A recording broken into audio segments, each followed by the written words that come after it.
Pozdravljeni v prvem SDS podkastu. Prvi gost je generalni sekretar stranke, magister Borut Dolanc. Živjo. Živjo, Kristina. Borut, začniva mogoče najprej kar s svojo funkcijo. Kaj sploh dela generalni sekretar stranke? Ja, tudi se veliko ljudi sprašuje, kaj generalni sekretar sploh počne, ampak odgovornost generalnega sekretarja je kar težka in velika, ne. Moramo vedeti, da imamo v Slovenski demokratski stranki 207 občinskih odborov od 212 občin, se pravi, to je približno 97% pokritost. In seveda vse te predsednike odborov, člane in članstvo, seveda je potrebno, vsake toliko časa oziroma kar dnevno, obveščati o dogodkih, ki se dogajajo v Slovenski demokratski stranki. Seveda so pa zadolžitve generalnega sekretarja tudi predvsem, finančno stanje, ki mora biti seveda vzdržno, da lahko taka velika stranka tudi, normalno deluje. In se pravi, te, težave, ki smo jih imeli pred leti, poskuša generalni sekretar, se pravi, to sem jaz enkrat, ne, pač tudi, sanirati, tako da imamo situacijo finančno, urejeno dobro, da smo pripravljeni, se pravi, na vsakodnevne, dogodke, ki so, in pa seveda na prihajajoče volitve, da nismo potem v kaki hudi krizi. Seveda potem so pa tukaj tudi, dogodki, ki so vsakodnevni, tedenski, mesečni, se pravi, regije, predsednike odborov, je potrebno pač sestankovati, potem so razne izobraževanja za novo predsednike in pa seveda dogodki, kot so bili sejem Agra, in vse ostali sejmi, kjer mora seveda sekretar fizično res sodeluje, je pa treba koordinirati zadevo. Seveda imam pa tudi dobro ekipo, zato je, ni sekretar tisti, ki stranko gor drži, ampak celotna ekipa, kjer smo tu v bistvu en dela za vse. Ampak v letu 2023 generalni sekretar, ki lažje diha, ker vemo, lani je bilo super volilno leto, letos je pa leto, ko vsaj zaenkrat kaže, da ne bo nobenih volitev, ne? Ja, leto 2022 je bilo res super volilno leto, 3 volitev, moram vam povedati tudi to, no, da smo pa seveda pod hudim drobnogledom Računskega sodišča, kar so tudi vse stranke seveda, in letos smo zopet prišli na vsake 4 leta, da tudi pregledujejo lokalne volitve, se pravi, mi smo imeli zdaj seveda pregled na državnozborske, kar pomeni, da je treba zopet vsa računa pripraviti za leto 2023, kjer je redna revizija, kar pomeni, da poteka vzporedno, se pravi, to je tisto, na katerega se pač letos usmerjamo, in pa seveda konsolidacija odborov, se pravi tistih odborov, ki so imeli v bistvu težave na samih državnozborskih ali lokalnih volitvah, in pa seveda tistih odborov, ki jim potečejo konference, se pravi, da delamo volilne, da v bistvu mi konsolidiramo stranko v smeri, da smo drugo leto pripravljeni in da se ne ukvarjamo sami s sabo. Tako da 2023 zgleda leto, v narekovajih, miru, ampak je pa leto čas, da se tudi mi konsolidiramo in delamo na članstvu. In naj povem, da v letošnjem letu članstvo zelo dobro raste in se naši veliki družini vsakodnevno več 10 članov pridruži. In eden izmed dogodkov, ki poteka znotraj stranke, je tudi sprejem novih članov? Tako, mi imamo tudi seveda načrt težiščih aktivnosti, ki ga pripravljamo na glavnem tajništvu, seveda v soglasju potem izvršilnega odbora, in tudi ta, vsake 3 mesece je tudi potem sprejem novih članov, katere povabimo se nove člane, in pa seveda predsednik odborov, tisti, kjer so člani, seveda postali člani tega občinskega odbora, da se podružimo, da jim razložimo v bistvu, kam so se odčlanili in seveda kakšne organizacije je Slovenska demokratska stranka, ne. Koliko oziroma zakaj je pomembno, da so lokalni odbori dobro delujoči, tudi te manjši, recimo, ki imajo, ne vem, 50-60 članov, zakaj so ti odbori pomembni stranki? Ja, stranka ni Ljubljana. Stranka so mali ljudje, stranka smo vsi mi, se pravi, stranka je celotna Slovenija, ne. Recimo, jaz samo en primer povem, ne, zjutraj, ko se vozimo v Ljubljano, to je kaos, ne. To je ta prometno kaos, ki so ga ustvarili, da se vsi vozimo zdaj v Ljubljano, vse se dogaja v Ljubljani. In zato je toliko bolj pomemben, da smo ti mali odbori, ki so, recimo, ne vem, ali, da ne bom zdaj koga užalil, pa ga povedal, ampak v bistvu to je celica, ki iz malega raste veliko. In če imamo majhne odbore poštimane, velike odbore poštimane, pomeni, da tudi celo Slovenijo imamo pregled, kaj se dogaja. Ker tudi v majhnih odborih so problemi, ne. Glih tako so, ne vem, vrtci, šolski, ostali problemi, in mi moramo biti seznanjeni s temi problemi, zato je tudi pomembno, da so ti predsedniki, katere imamo, aktivni, da nas obveščajo s svojimi problemi, ki jih lahko potem predstavimo v Ljubljani, v našem parlamentu, ki je, druga najmočnejša stranka v Sloveniji, in potem lahko to problematiko slišijo tudi, Ljubljančani, oziroma tisti, ki so pač odgovorni za vse, kar se dogaja po Sloveniji. Tudi zato se verjetno dogodki organizirajo po celi Sloveniji, ne?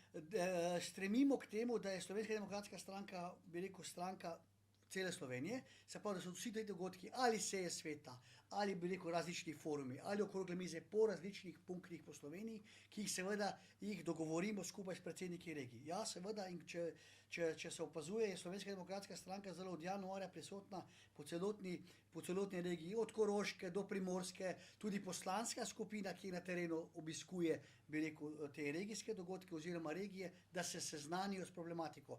Vse težko, ni treba biti pameten, kaj je letos največji problem. Največji problem so te poplave, ki so nastopile, ne?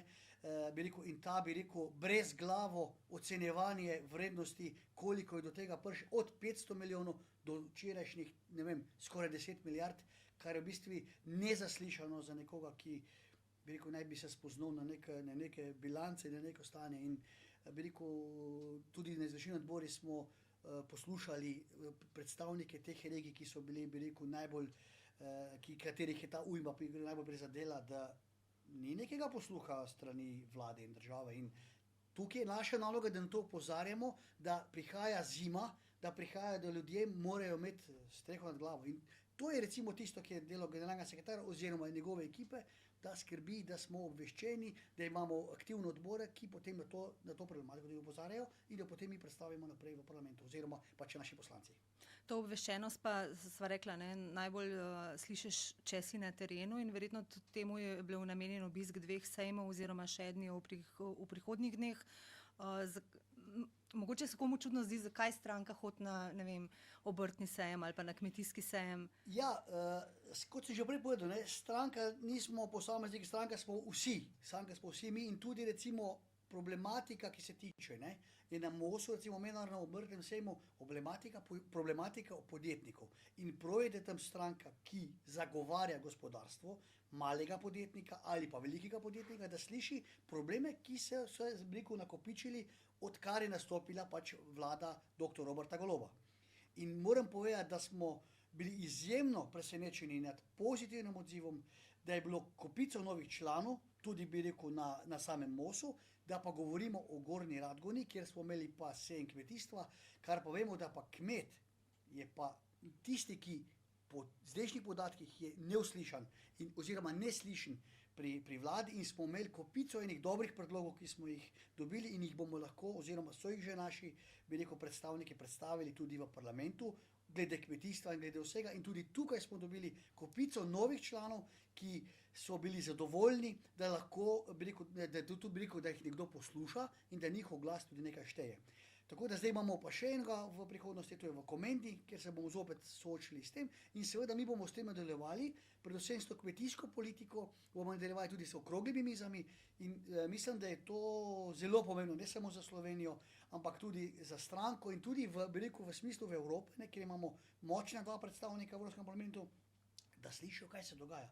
In zato je tako pomembno, da imamo mehne odbore, velike odbore, kajti ni rečeno, da so mehni odbori, mehni problemi. Tako da imajo za njih to ogromen problem, ki ga moramo mi tukaj, seveda svojo ekipo, predati na prava vrata oziroma naprej. Ja, vsakemu posamezniku je njegov problem največji, ne? Tako. Ja.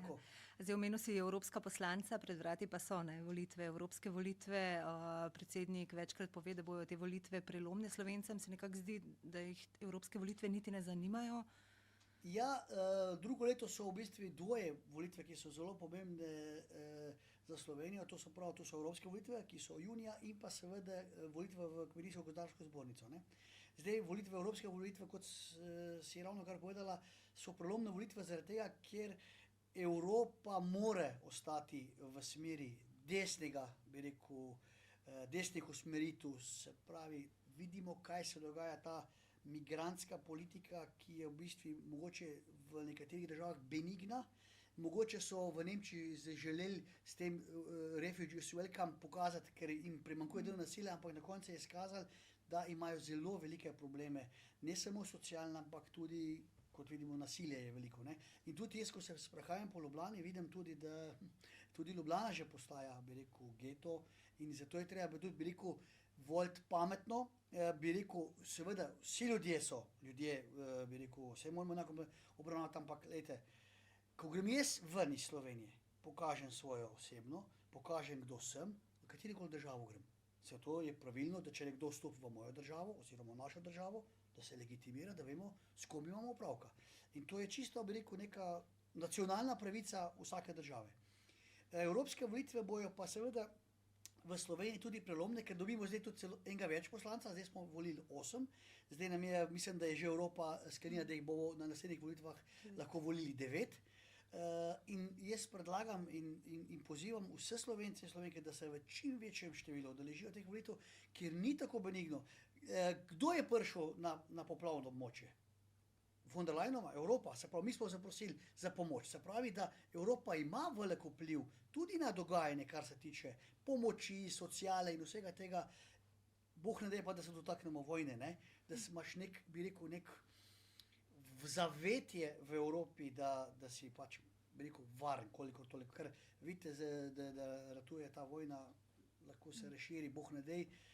In jaz mislim, da so to zelo pomembne volitve in je prav, da bi se Slovenci in Slovenke udeležili in dali glas tistim, ki seveda mislijo, da jim lahko pomagajo pri vseh teh tegobah in problemih. Če mogoče še povemo, kakšen je znotraj stranke postopek glede tega, kdo bo na kandidatni listi. Zdaj mediji so že kar krepko pred volitvami, že ugibajo, sprašujejo.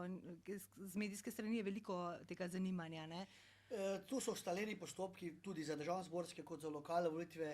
Pač mi smo na izvršilnem odboru odprli postopke, mi smo vsem predsednikom odborov dali in vse obvestili, da so se začeli postopki. Vsak odbor lahko, vsak funkcionar lahko evidentira od 1 do 9 kogarkoli, moškega, žensko, evidentira kandidata, kandidatko do roka, ki smo ga dali, se pa tudi do konca oktobra. Potem bomo v novembru pač pregledali te postopke in seveda potem je pa odločitev na vodstvo stranke oziroma člani izvršilnega odbora in seja sveta pač to potrdi in v januarju bo tistih 9, seveda treba tudi gledati zadrgo, ne, moški, ženska, oziroma pač na evropske volitve je ta procent malo drugačen, ampak tisti, s katerimi bomo šli potem v boj za, bi rekel, najboljši rezultat in jaz mislim, da ne bo izostal za evropske volitve.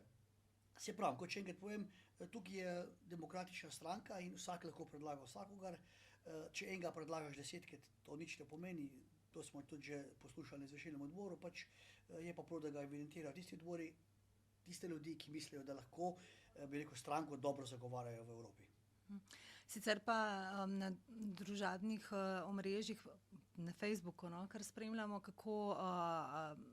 kako kondicijo ima generalni sekretar stranke, ne? Kdaj pa imaš čas ob vsem tem? Ja, vsi pa kličijo, a kaj ti nisi nič v službi, ne? Jaz dam pač gor, takrat, ko mi čas dopušča, malo sem odvisen tudi od vremena, je pa res tudi odvisen, je pa predvsem seveda, koliko te obveznosti vzamejo časa. Zelo rad sem v hribih, sem tudi po duši že od majhnega športnik, bil sem nogometaš, tako da zdaj sem pa pač usmeril se zaradi poškodbe kolena bolj v hribe, rad plezam, rad sem v naravi. Bom pa povedal, zakaj to, ker sem sam od sebe odvisen. Meni recimo v steni, ko sem plezal, rečemo Triglavsko severno steno, meni ne more nihče pomagati, ne. Bog ne daj, da pokličeš helikopter, potem je konec in zato si tudi tam, bi rekel, nafilam baterije in sem potem spet poln elana, da lahko grem novim zmagam naproti, ne. Moram pa povedati, da leto 2022 je bilo izjemno stresno, pa tudi to 2 leta vladanja stranke gospoda Janeza Janše, predsednika, ker je bil tudi covid, ne, in ljudje se ne zavedajo, da smo, ne vem, to so mogoče pozabili, ne, vidijo mogoče seveda narediš napake, za katere smo tudi seveda odgovarjali, ampak da smo delali to cele dneve, ne, in ta energija, pa to, kar je bilo, smo zdaj poskušali nazaj te baterije prepraviti nazaj na 100%, da bomo vmes zopet za 2024 moč. In zato je spravno, da kdor ima rad hribe, ni slab človek. To vsak planinec pove, kjer se začujemo. Te pa doma čakajo 3 punce, ne? Jih plezajo kdaj s tabo? Ali... Ja, doma me čakajo 3 punce, ne, so pa obe 2 športnice. Ena trenira atletiko 4-krat oziroma 5-krat na teden, druga karate 3-krat na teden, tako da soboto, nedeljo imajo rade mir v smislu pustimo spat. Se pa ženo večkrat greva v to, bi rekel, Zasavsko hribovje, da se malo, bi rekel, na sprehod, te hude hribe mi pa prepustijo meni. Ja, Borut, najlepša hvala. Zdaj uspešno še do konca leta. Kakšen pomembnejši dogodek, ki ga morava še izpostaviti? Letos imamo še tiste po NTA-ju utečene zadeve, se pravi vse sveta, pač to je to. Ne, zaenkrat ne, mislim, da bom pa, če bo pa kaj takega, bomo pa itak še dorekla v prihajajočem letu, ki bo pa turbulentno, kar tiče zopet volitev. Jaz mislim, da sva dobro otvorila tale SDS-ov podcast. Bomo s tem nadaljevali, povabili bomo vodstvo stranke, poslance, vse člane, če bo imel kdo kakšen predlog, željo, pač se pa lahko tudi obrne na službo za odnose z javnostmi, pa se dobimo v kleti na Trstenjakovi, a ne? Ja, tako v kleti na Trstenjakovi. Hvala, Kristina. Hvala.